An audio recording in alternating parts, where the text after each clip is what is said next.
হবে। কোনো হঠকারী সিদ্ধান্তের কারণে যাতে গণ অভ্যুত্থানের আকাঙ্ক্ষা বিনষ্ট হবার পরিস্থিতি সৃষ্টি না হয়, এ ব্যাপারে ছাত্রদলের প্রতিটি নেতাকর্মীকে সতর্ক এবং সজাগ থাকতে হবে। মনে রাখা দরকার, লোভ বা লাভের ঊর্ধ্বে উঠে ভবিষ্যৎ প্রজন্মের জন্য একটি নিরাপদ এবং স্বাবলম্বী বাংলাদেশ গড়তে বিশেষ করে ছাত্র ও তরুণদের ভূমিকা অপরিসীম।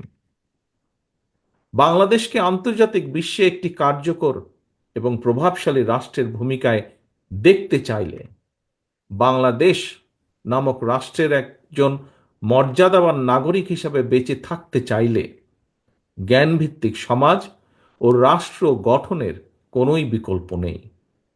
সুতরাং প্রিয় ছাত্রদলের ভাই বোনেরা, তোমাদেরকে অবশ্যই মনে রাখতে হবে, শিক্ষার্থীরাই জ্ঞানভিত্তিক রাষ্ট্র ও সমাজ গঠনের প্রধান হাতিয়ার।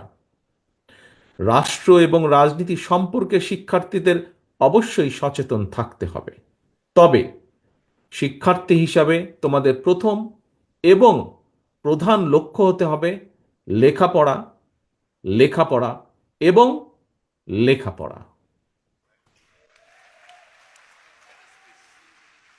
প্রিয় ছাত্রছাত্রী ভাই বোনেরা, দেশকে তাবেদার রাষ্ট্রে পরিণত করে রাখতে পলাতক স্বৈরাচার গত ১.৫ দশকে দেশের রাষ্ট্র ব্যবস্থা, শিক্ষা ব্যবস্থা প্রায় ধ্বংস করে দিয়েছিল।